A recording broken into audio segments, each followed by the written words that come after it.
So the stuff I want to talk about today is sleep hygiene. And when we talk about sleep hygiene, what we're actually saying is, those healthy habits, behaviors, and environmental factors that can be adjusted to help you get a good night's sleep. So let me just go back a little bit. Last night, knowing that I was going to do this lecture and had it all put together, I'm laying in bed, my eyes wide open, ruminating and wondering if I did everything for this talk. And it's 11 p.m. and then it's midnight and I'm thinking, oh my gosh, I have to get up at 5. So, Cari, practice what you preach, right? And so I did. I did some of these techniques. I'm not going to tell you whether it helped or not, but let's get started. So some of the things I'm going to talk about today, an overview of this talk. We're going to talk about the essentials for a good night's sleep, cycles of sleep, barriers to sleep. What should we do during the day to prepare for night? What do we do in the evening to prepare for sleep? And what to do in the bedroom. And this is only pertaining to sleep, nothing else. Strategies to fall asleep and resources. Okay. Those are the things we're going to talk about today. So, do you have issues with getting a good night's sleep? So let me start. I occasionally do. Can ruminate when things are a little stressful. Definitely, I can have a night every now and again that I don't get any sleep. But I'm kind of curious. John's in the room. Leanne's sitting right next to me. What about you guys on Zoom? Does anyone have issues with getting a good night's sleep? I do, but it's probably because of my bladder.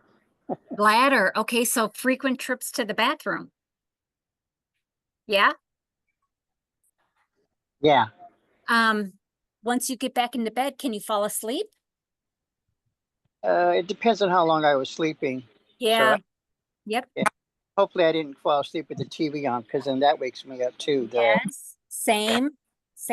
It seems like the 3 a.m. bewitching hour for me is, it's like, oh, should I fall back to sleep or should I just get up and yeah. I wake up at 4:30. I wake up at 4:30 every morning. Is that and planned? can't go back and can't no, not at all, and can't go back to sleep. Okay. And then what time do you typically go to bed? Well, I get so tired. I'm usually falling asleep on the couch between 8:30 and 9 o'clock. Oh, okay. And do you nap then during the day? No. Okay. So listen, what I'm hearing is not everybody gets a really good night's sleep. And we know that sleep is essential to our well-being. Poor sleep hygiene can increase your risk: heart disease, high blood pressure, obesity, and stroke, besides a multitude of other things. So we got to kind of look at this. So how much sleep do you need? So sleep varies from person to person. And it actually changes throughout the life cycle. So, the newborn sleep, 23 hours out of the day. Teenagers don't sleep at all. And as we get older, typically 7 to 8 hours of sleep is good, but everyone's kind of an individual. So how much sleep do you get? And John, can I ask you first? Typically in a night. Connected, How much sleep do you get? connected sleep, or just when I total it up, it's about 8 hours. Okay, but what does that mean, connected? I'll wake up at midnight, 2:30, and 5. And how long are you awake? Oh, okay. So yeah, John has kind of that wake sleep cycle, but he's only awake for a few minutes. So that's actually pretty lucky. Anyone else? How much sleep, Leanne, how much sleep do you get? 8 hours. Oh, you do? typically. Yeah. Yeah, okay. Yeah. I'll go to bed about 10 and wake up 7. Wow. 7:50. Okay, so we all hate Leanne, right? Okay. Anyone on Zoom? How much sleep do you get typically? Between 2.5 and 3 hours. Oh my gosh, Yeah. that's not good. Yeah. Anyone else? I get it in segments. Yeah, yeah. What does that look like?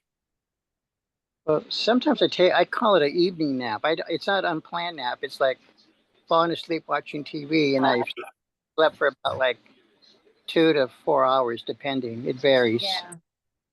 It's like if we almost start this whole cycle that we can't get out of. I didn't sleep well last night, but then I take too much napping that I can't really fall asleep at a decent, it's just this vicious cycle. So we need to kind of look at that, but even a total of 7 to 8 hours is what our goal should be. So why is sleep essential? So this is really important. Sleep is when our bodies repair themselves. Okay. And what does that mean? There's physical repair, like if you have a torn muscle or organs need cleansing, anything physical, that's when your body's really focusing on that repair.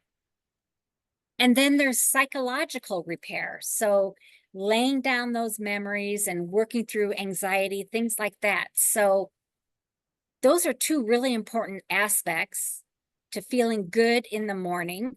And so can you just imagine that sleep cycle is interrupted and you're getting not your 7 or 8 hours, you're doing your body a disservice. I mean, now granted, no one wants to be insomniac, but we have to kind of be aware of what's happening with our bodies, and physical repair and psychological repair is going to be affected.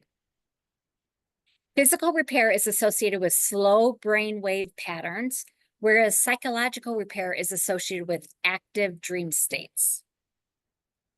The brain waves of dreaming persons look very similar to someone who is awake. Have you ever watched someone sleeping and there's the rapid eye movement under their closed eyes? You've not seen that? No, I don't do that. You don't watch me. Weird. sleep. Staring at a sleeping person, come on. Thank you, John, because now that I'm saying it out loud, that is really creepy. Anyone on the Zoom, anyone creeping out and staring at somebody sleeping and see that rapid eye movement?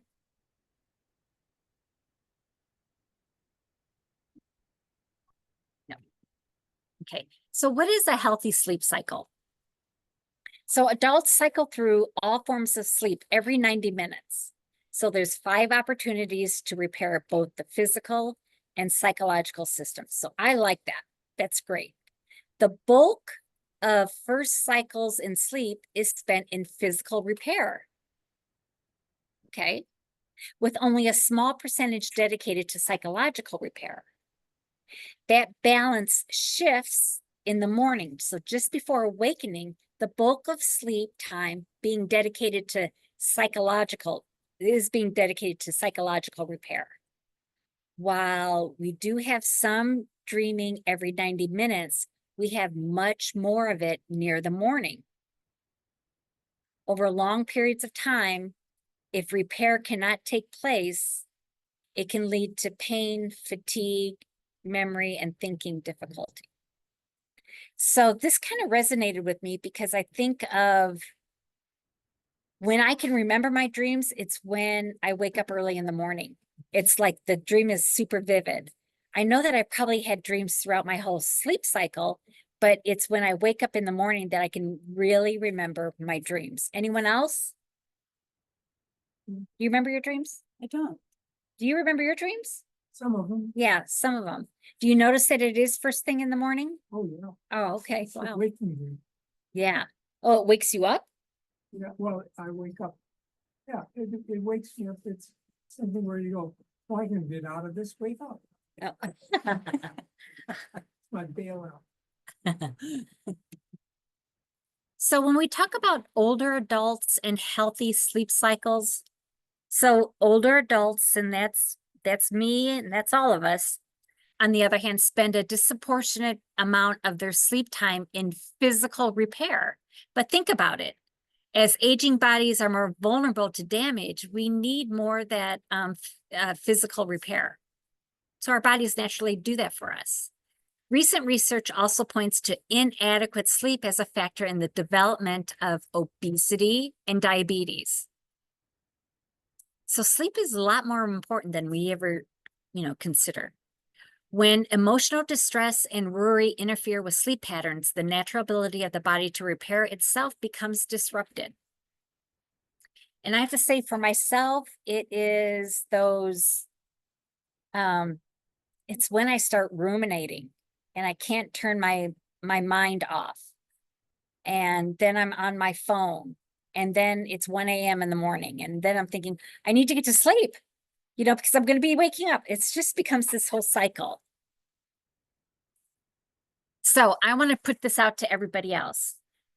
What are some reasons you guys can't sleep?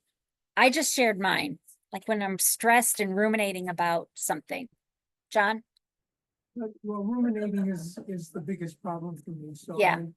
I've found that I have to get my brain engaged in something else. Yeah. So I'll do a jigsaw or a crossword puzzle or read until I'm locked into a pattern Yes. and then I'm stuck with the story that I read rather than sweating. Yes. the- Are you reading in bed? Of course. Okay. How about you, Leanne? I usually leave phones and blue screens out of the room. Good. And then I have like a breathing pattern that Oh, I okay. develop. Okay, And I great. usually go to sleep within 15. Oh, wow. Okay, so 20 Leanne minutes. is our superstar. Any of you guys on the Zoom, what are your thoughts about what keeps you up at night or what prevents you from getting a good night's sleep?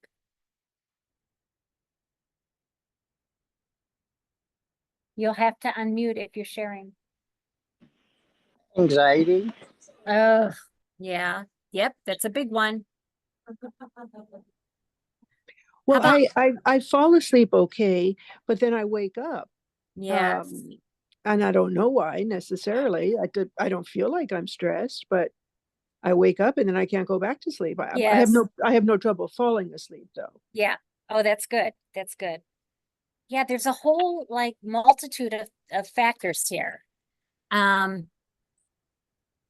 Mind racing at bedtime. What about if you're having some pain? I was having some hip pain last night, but it would go away with adjusting. But what about some medications? Like if you're taking anything like a diuretic that makes you use the restroom, you don't want to take that before you go to bed because then you're up using the restroom all the time. But some medications may make you more drowsy during the day and you tend to nap, and then you're up during the night. So all this can lead to, the tiredness, the fatigue. There's nothing worse than waking up after having just a bad night like that. It just doesn't feel good. And coffee doesn't fix it at all. Trouble concentrating and maybe a little irritability. That's a very nice way of saying a raging bee, right? So let's talk about insomnia. One missing? What? Is one missing? It said loading up. Is that No, loading two? The one after medications? Was Oh, that no, no, another? no. All of this leads to what happens with your Oh, body. Yeah. okay. Sorry. So insomnia, about a third of Americans have occasional insomnia. So I'm one of those. John's one of those. But 9% have chronic insomnia. This is like my nightmare. And the most common cause of insomnia is a big change in daily routine. Because what happens with change? There's usually some anxiety. There's some ruminating. There could be, it's the unknown. So that big change in daily routine really encompasses a lot of things that can activate your sympathetic nervous system, which is the stress response.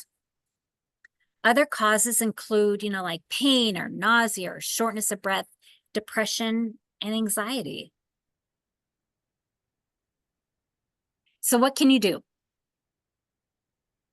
Well, during the day, okay, this is something I think we all do regardless, is go out and at least get some sun at some point, especially in the morning when it's nice and cool. Get exposure to sunlight. The next thing, have a caffeine curfew. Like I know when the last caffeinated drink I can have needs to be before 3 p.m. Yes. Same? Yes. Do you drink caffeine? When's Yeah. your last? 8 o'clock. PM? A. AM. Oh, okay. I was gonna say PM. Some people can drink caffeine all night and it doesn't affect their sleep. And boy, that's not me. 20. What? It's because they're 20. Oh, that might be. That might be. Anyone on the Zoom? Do you guys have a caffeine curfew? Yeah, mine's a little earlier. I don't drink a lot of coffee, but if I do, I wouldn't have it after, say, 1 o'clock. Yeah, yeah. There's nothing worse. I remember I was on a trip in Italy and already kind of jet lagged, and I had some espresso gelato like at 9 p.m. And I was up till I was probably jet lagged, but I was swearing it was the espresso gelato, which was so amazing.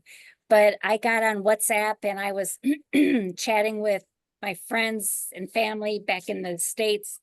They're like, why are you up? And it's like, I had espresso gelato. So having a caffeine curfew is going to be really important if you know that it can affect your sleep habits. Getting regular exercise or physical activity is really important as well. And we have to look at how much we really nap. Sometimes I'll even, like, I know that I won't sleep, like I didn't sleep well last night because it was probably 1 o'clock before I went to sleep and my alarm went off at 5.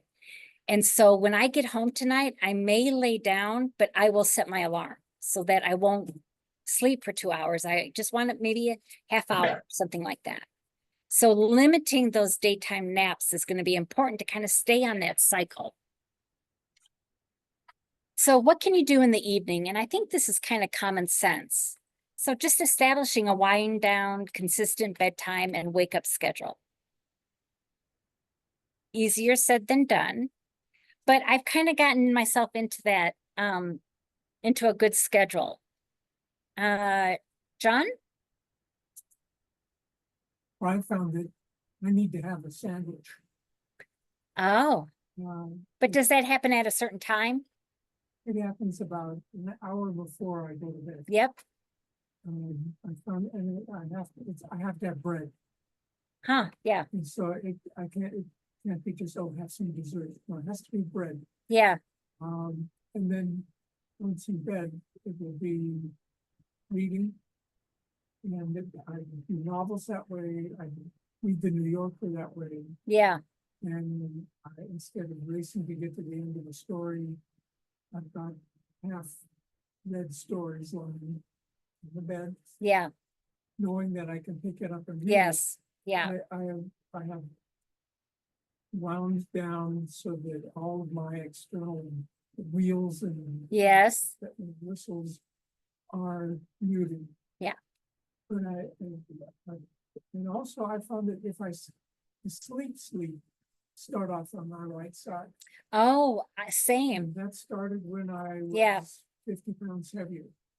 And I found that if I was on flat on my back, I would have to move. Yeah. If it's on my side, everything would just close down. But Yeah. it's right side, not left. yeah. I've gotten into a little bit of a schedule because I have kitties.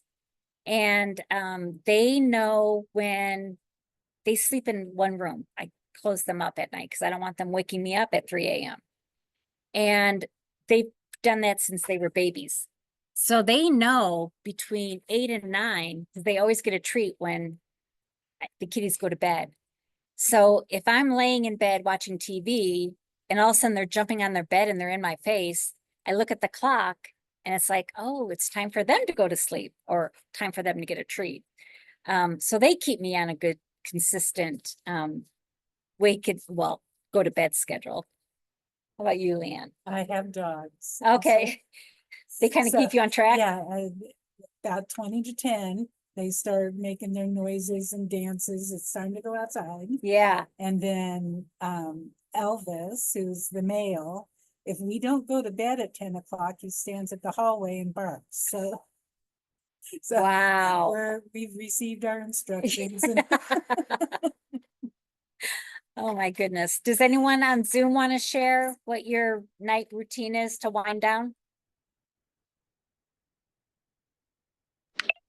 Put on a podcast for no more than a half hour or so. So Oh, like someone is reading me to sleep.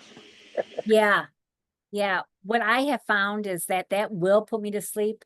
And then I have no idea how much I listen to. Yeah. Anyone else? A routine to wind down? Drugs? well, aren't hormones influential in our sleep? I'd have to look that up. Like, for instance, melatonin, isn't that a hormone that I don't know that it's a hormone. produces sleep drowsiness? Oh, I see what you're saying. I think it kind of affects your natural rhythm, your circadian sleep cycle, Okay. and it can help. I don't know that it's a hormone. I'd have to look that up. That wasn't anything that kind of came across anything that I read, but I'm thinking about it now. You got to be very careful with melatonin because it can take away your natural rhythm of falling asleep. It kind of disrupts that. So for short periods of time, people can take melatonin to help with sleep, but do not use it regularly because then it becomes almost ineffective and it will screw up your ability to fall asleep. Okay, so we produce melatonin naturally, I correct? think so, yeah. Yeah, and so if we're taking it in addition, then our body doesn't produce it. Yeah. Okay, got it. Minimizing bright light, especially blue light. That's a good blue light, is on our computers or on our phones. And you know what? With summer sunlight hours, we have blackout shades in our bedroom because when I see the sun, I want to get up and get out. Avoid electronics, screens, like for 1 to 2 hours before bed. I don't know if I could do that. And relax with light reading, meditation, self-massage, things like that. And then another thing, and this is one thing I can attest to, is to avoid alcohol or large meals before bedtime. And I can remember going to Bunko, which was once a month. And of course, there was always a great meal and lots of alcohol. And it was the best time ever. And then I'd come home and have a rotten sleep night. And it's probably because of the alcohol and the large meal. So those are things you can do just to kind of prepare yourself in the evening. So the National Sleep Foundation recommendation for sleep environment, bedroom's quiet, dark, relaxing environment. Adjust the temperature to a comfortable temp for you. Nothing worse than a hot room. Use your bed for only sleeping and not watching TV. Okay, I'm guilty. No TV? No. Anyone on the Zoom? Am I the only one that watches TV in bed? No, I do too. But Okay. if I remember, I try to put the timer on so it shut off, but I don't always do. Oh, That's a good okay. idea. Oh, anyone else watch TV before you go to bed? In bed. It's radio. BBC is on at 9 o'clock. Ah. So you can So remove all televisions, computers, and other gadgets from the bedroom. Okay, so here's some things that we can do. So if you're not into apps or things like that, there's something very basic you can do. And it's just tracking your sleep and then training yourself. So what does that look like? So number one, sleep tracking, that's what it's considered. In order to better understand how you sleep, it's going to be helpful to kind of keep a log of your sleep patterns for at least like 3 days.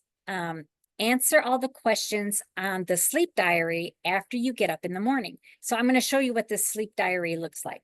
And it's going to be on the website, so you can actually print them up off the website. Okay, step 2, sleep hygiene, are these good, healthy habits that you're going to have. After monitoring your sleep, notice what kinds of sleep difficulties you're having. Like, I had trouble falling asleep, or I had trouble staying asleep. Then choose the sleep hygiene strategy you would like to try to help you improve those areas. Choose at least one new strategy to try to fix. And for the next 4 days, place a check box next to the strategy you tried.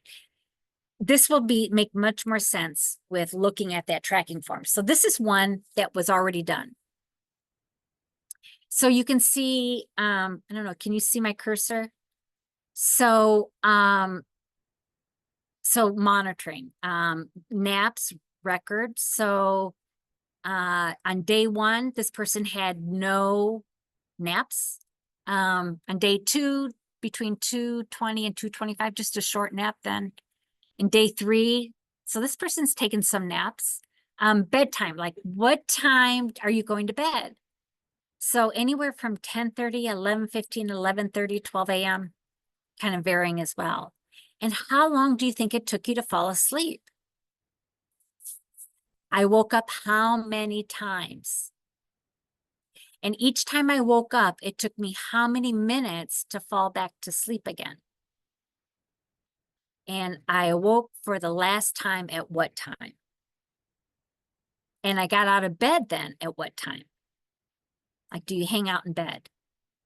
And then some sleep strategies. So like on day 4, same same bedtime every day. They did not do that. Same wake time every day. And they did avoid naps. The second one, go to bed only when sleepy, use bed only for sleep or sex, leave bed if you can't sleep. So this person was like, screw that, I'm not doing that. And then the next one, stay in bed only 7 or 8 hours, warm body with exercise, warm body with a bath. And then keep bedroom at a constant temp, keep the bedroom dark, and avoid alcohol. Avoiding caffeine, avoid nicotine, eat light meal, snack before bed, avoid stimulation before bed. And then relaxation, like with music or with deep breathing or other strategies. So basically what we're saying is you have to know what you're dealing with.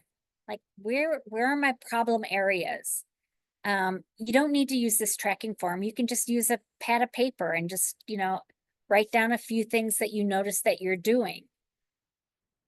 Because you want to make it, you want to change some of those behaviors and start implementing some good sleep hygiene strategies. So there's the clean tracking form if you want. Now, if you are a gadget person, there's all kinds of apps to track your sleep patterns. So, But you can't have that in your room. you can't have that in your room. That's what John said. Dang it. So there are, you can pay monthly. There's all kinds of stuff. One of our students, Jessica, just gave us, she did a whole literature research to find out what are some of those sleep tracker wearables. And we have a copy of this, actually it's front and back, but she just looked out at all these different tracker wearables, and she gave like prices and what's it compatible with and the website. So Fitbit, Inspire 3, Whoop 4.0, Apple Watch, Aura Ring, Heritage. I think Kevin had that one. Aura Ring Horizontal. I didn't know there's that many, but we've got a whole resource for you, and this PDF will be on the website as well. And so we also have apps that are going to help you get to sleep, and that's going to be on the website as well. So when you're thinking about that, you know, like if you're just laying there, your eyes are wide open, there's all these really good, you know, like Calm,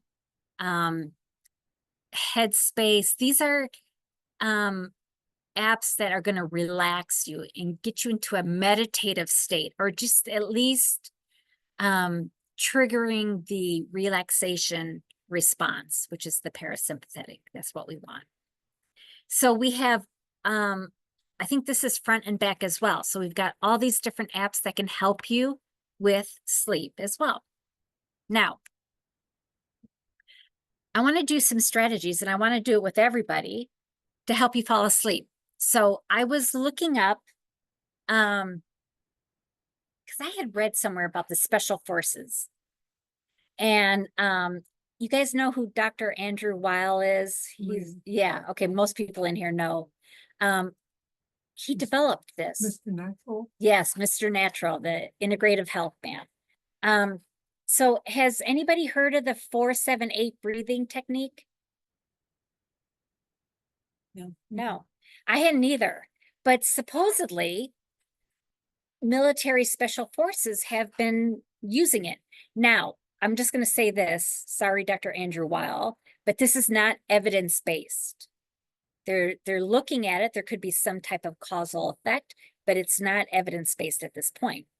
But hey, if it works for you, it's helpful for sleep disturbances, anxiety, stress, anything that the sympathetic nervous system is, you know, bam, you know, keeping you awake. And the idea is this breathing technique evokes the relaxation response from the parasympathetic nervous system. So let me just talk you through this. So what the 4-7-8 breathing technique is, for 4 seconds, you're breathing in, and then you're holding it for 7 seconds. And then you exhale for 8 seconds. Now, I'm just going to tell everybody, this can elicit some lightheadedness if you're not used to it. So you've been warned. I did not get any lightheadedness. So I'm going to do the counting. So 1 through 4, you're inhaling. You're going to hold that inhale to count of 7. And then you're going to do a long exhale to the count of 8. So let's get started here with an inhale. Go. 1, 2, 3, 4. Hold it. 2, 3, 4, 5, 6, 7. Exhale. 2, 3, 4, 5, 6, 7, 8. Okay, what happens with that? Now, it's not just a one and done. It typically takes, you know, maybe 5 cycles, but Dr. Weil, I don't know if it was Dr. Weil, but I read that you start seeing really better results the more you do it. Like after doing it for a month, you know, if doing a few cycles before you go to sleep, whether it helps or not, you start getting like other benefits later on in the month. Like it actually starts helping you a little bit more. So not last night, but the night before last, I was having trouble falling to sleep, and I did this, and I did 1 cycle, and I was starting the other cycle, and I fell asleep. And I was like, dang, that's good. Last night I tried it and didn't do it. I was still ruminating. But it's something to kind of think about. I read that it is, if you breathe out twice as long as you intake, that it is the breathing out that triggers that parasympathetic Yes, response. exactly. And that the holding the breath is just something to make you mindful that you're doing it, that you're not just breathing in and Yeah. out. So you can make that 2 count or 3 count or 4 count, but it's the breathing out twice as long as you're inspiring. Yeah, yeah. I think that it's not gonna hurt, and you guys can definitely try, but just be aware that some people can get lightheaded with that.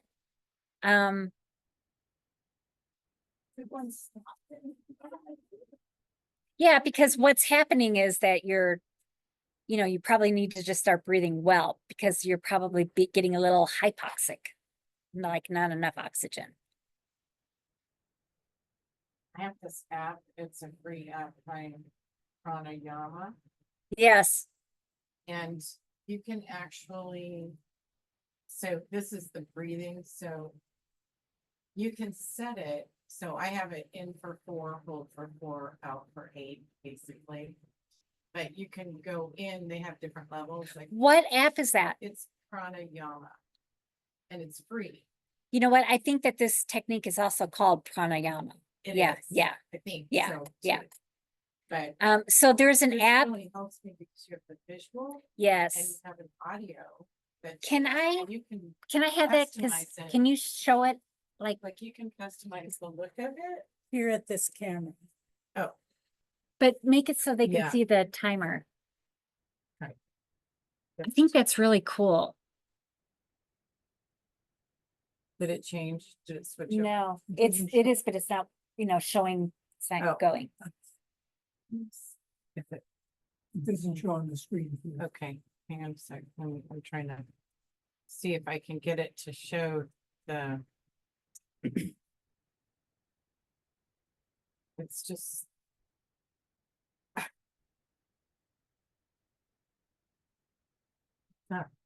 There, okay. But it's, Lower. There you go. but it's, do you have to tap it or keeps- something? I don't know, it keeps wanting to go.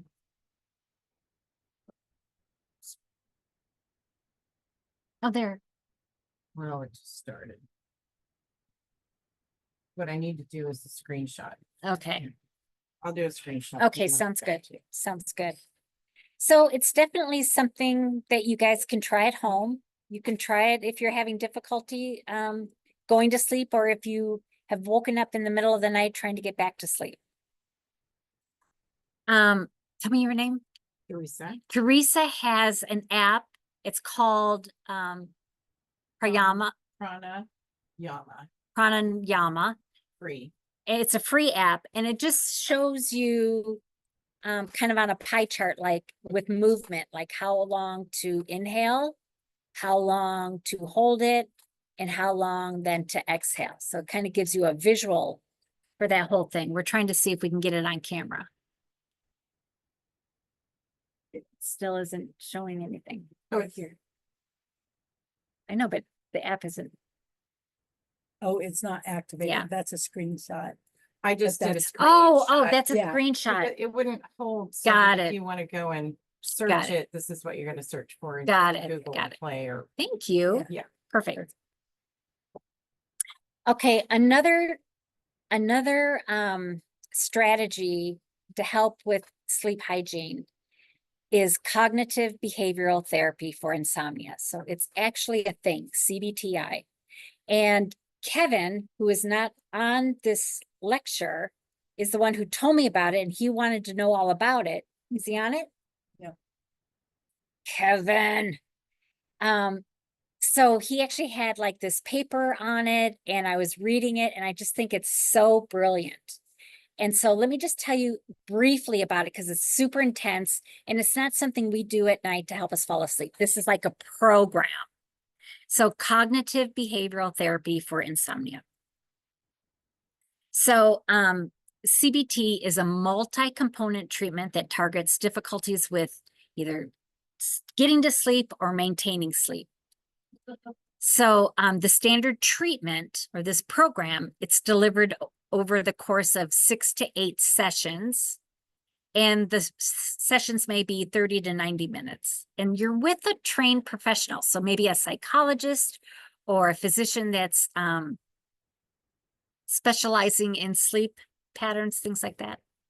So each session typically has a specific agenda, like initially you need to be evaluated, then there's the rationale and the delivery of individual interventions, adherence to management, relapse prevention, and things like that. So it's kind of like a program that builds on everything that you learned from day one, you carry it over to day two. Day two, you carry it over to day three. So cognitive behavioral therapy is like thinking about your sleep a little bit differently. And then behaviorally, we're doing something different about your sleep differently. Because who's a creature of habit? We all are. And when it comes to sleep, we may be in this constant habit that's probably not serving us the best when it comes to sleep.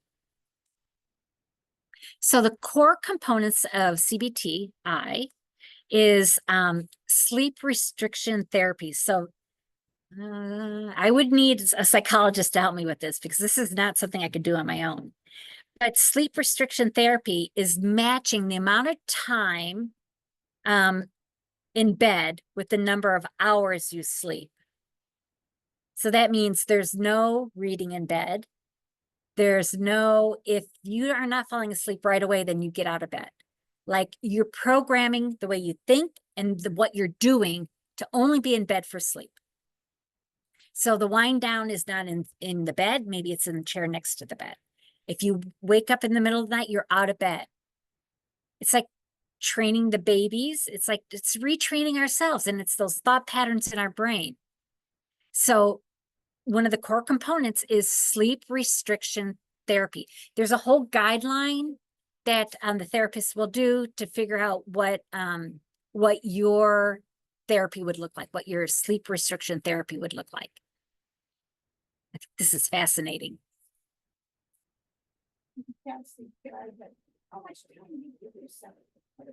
Well, now I just did a quick review of this, and I was going to ask if anyone wants to know more about this. I would love to do a deep dive, but I did not do a deep dive because this is already enough. You've heard about it too?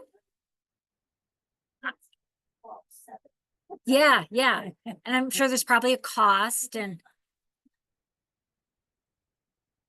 oh, well, no. I don't think that this is something you would. No, this is something where you're going. Yes, and you're going to a psychologist for an hour to learn what to do for 8 times. So this isn't an app. This is something that it's a program that you're going to submerge yourself in and learn these things. Sleep restriction, retraining your body and the behavior of sleep. We're changing the way we think about sleep.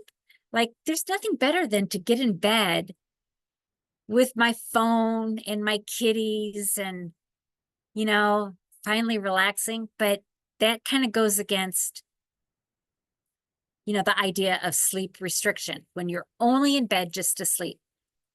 And then there's the stimulus control therapy, and that's designed to help individuals suffering from insomnia to strengthen the bed and bedroom as cues for sleep, and to weaken the bed and bedroom as cues for arousal or frustration, and to develop a consistent sleep-wake cycle to help you maintain improvement. So do you see that this isn't something that you or I can do overnight or from a phone? This is going to take practice. And then how did you do? Well, this is how we can make that a little bit better. You need to look more on your control therapy. So this is a very involved way of dealing with your insomnia. And then, of course, the idea is just to have good sleep hygiene, which is just those good, healthy sleep thoughts and patterns and behaviors that are successful for you. And then you get all the benefits from that as well. So when we're talking about cognitive or behavior, we're talking about the way we think about something and changing the way we think. Or behavioral is looking at a certain behavior and changing that behavior to something else. Sounds easy, right? Nope. Nope. $1,000 can get you to go to sleep. Maybe not. And don't worry how you're gonna pay for it. Yeah, right. I've gotta sleep. I paid money for this. Right, exactly. So relapse prevention strategy is also talked about, multicultural considerations, adjuncts to traditional interventions, treatment adherence issues, and efficacy. So this is a whole thing. And if anyone wants to know more about it, I will do a deep dive.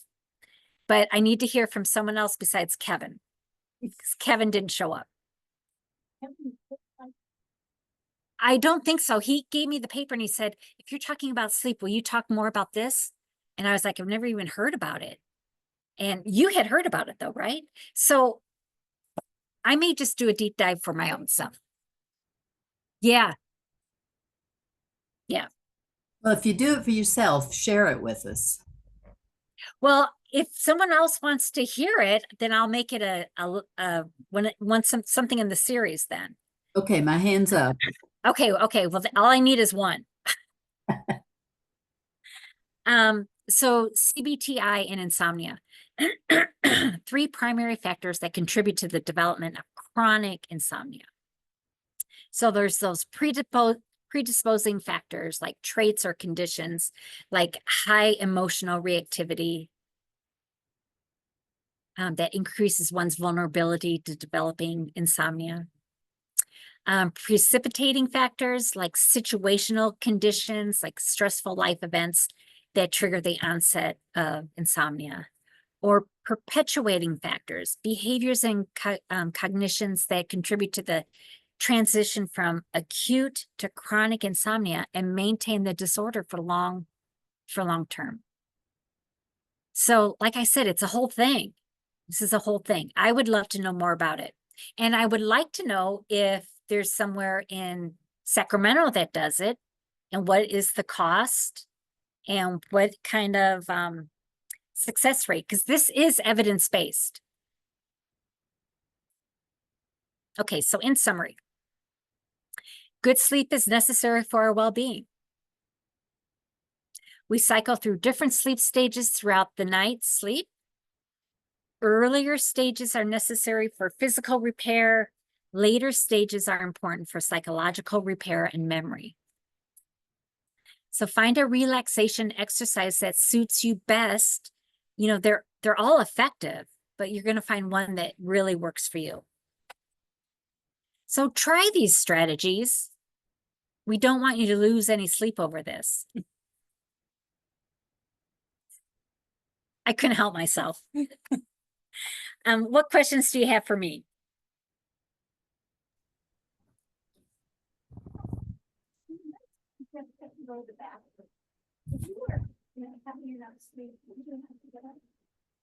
Well, I think that's kind of very individual, because it kind of depends on how healthy the nerves in your bladder are that trigger your brain to say, you know, I mean, and I think as we get older, probably that's less. I'm shocked that I don't get up. I drink a ton. This is at my bedside, my water bottle, and I don't get up. And if I wake up, I don't drink and I don't pee. I think you're lucky stars. Yeah, yeah. Well, I'm not doing it yet. Any other questions? Questions do you have for me? I have a share that kind of goes along with that. I got this smartwatch Yeah. about a month and a half ago, and I knew my sleep was bad, but I didn't realize it was as bad as it is. And it's a Samsung, and the app has a snore Oh, yeah. tracker. Yes. And so I kind of felt, I knew that was a problem for me. So I have sleep apnea Oh, you have sleep apnea. and got diagnosed. Yeah. They So I was waking up every 1 to 2 hours, thinking that I was waking up because I had pee, and I usually did kind of have. But since using the machine now for over a week, I'm now sleeping like 5 hours, which I haven't done for like 4.5 to 5 hours. And I haven't done that for, I mean, a long. Wow. And you feel a lot different. don't you? So I'm kind of thinking, like, I was thinking it's like a bladder thing, but now I'm thinking it was the sleep apnea was, Yeah. you know, and I wasn't sleeping that, so. Anyway, that was just. Did you have trouble? Did you have the face mask or the half one? Or what did you have? Well, I just have had it for like a week and a half. And I have what's called a nasal. Okay. pillow. So it's not a full mask. Right. And it's not a little tiny. Yeah. 'Cause there's- It's a big triangle. I have the nasal mask, not the nasal pillow. The nasal pillow is the smallest one, and this one just covers the nose. Yeah. But it's not a full Yeah. mask. Was it hard to get adjusted to wearing that? Would that keep you up? You know, honestly, this machine, it's ResMed, and it makes zero noise. The lights go off automatically. And honestly, other than putting on like because I have hair, so putting the mask on and, you know, they have this, if you had short hair, I think men must design this. Because, you know, you just put it over, well, I don't want to smash my hair down all night. Yeah. I've got so I kind of do a top ponytail and put it over, and, you know, so that's the hardest part. But once I have it on, it's super comfortable. And I really, other than like turning over on my side, it's getting a little bit better now. Like, Yeah. but it's been a pretty easy. Wow. How do you feel with more sleep? I definitely can tell. Wow. Cause I just have more, started taking a B complex because I was tired in the afternoon. And I'm not tired in the afternoon, I'm feeling better in the morning, I'm doing things that I have been just procrastinating. And haven't wanted to do, that I needed to do, and just like getting them done, it's not, It's excellent. so Yeah, obviously, yeah. yeah. You know, sleep apnea is increases your risk of heart attack and stroke. Yeah. Yeah. So you've done yourself a great service. Congratulations on Yeah, that. I should have done. I had a stent. Thankfully, a stroke already. Yeah. And if I have a strong genetic component, but still, that is not helping. Right. You know, Right. Because when I was looking at my watch program, it shows you like your sleep cycles. It gives you a grade, and then it reports like your mental recovery and your physical recovery. My physical recovery was like never more than 30 or 40% based on the sleep quality that I was getting. So I would just encourage anybody to. Yeah. And I noticed the Samsung watch is not on this list. Oh, I don't have anything to compare it to, but I really like it. My daughter has one. So. And because I have a Samsung phone, it kind of. Yeah. Of course. Of course. So I would recommend. Awesome. Thank you so much for sharing. The list of trackables and apps to help you sleep, we have hard copies of them in the gym. So the next time you come in the gym, if you want that as a resource, but they will also be on the website with this lecture, so you can download it if you are going to look at this lecture. Okay, Okay. you say so. Leanne will take care of that. Thanks, everybody. Have a great afternoon. Thank you. So who is Fire Tech Talker tablet? Who's what? Fire tablet, are you still there? unmute yourself. And you can. And you know, if you have Kaiser, Calm is free. Really? Yeah. Because it started, they had a free 1 year. Yeah, And then, after the 1 year. I just got hard, wow. I wouldn't say that super loud though, so maybe if you. They changed the agreement, guys, and Oops. they probably- They don't know you're still out there, but. Go ahead. Do you use it a lot? Yeah, actually I use it every night No. because, I just need that lullaby or whatever. But do you have to turn it off or does it turn itself? No, it's usually like, I like the sleep stories, so it's got like a variety. There are a ton of sleep stories Uh-huh. and all different kinds. Like, I've been listening to these like travel. There are a lot of like trains, like these really cool train through Scotland or Normandy, whatever. So it's classics, they have everything, really. No. So, and they're usually like 28 to 30 some minutes. But if you fall asleep in the middle of it, it will turn itself off. I don't know that it turns off until it goes off.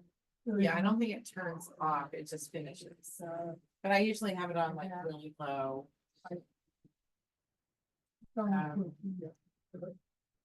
But it's got like classics, like if you wanna listen to Anne of Green Gables or Little Women or, the Secret Garden, it's got, those. It's in the file when There you're are a done. lot of like famous people. Thank you so that much. Have recorded sleep stories. Famous person that you love their voice, like, the guy from. Oh, what's that series?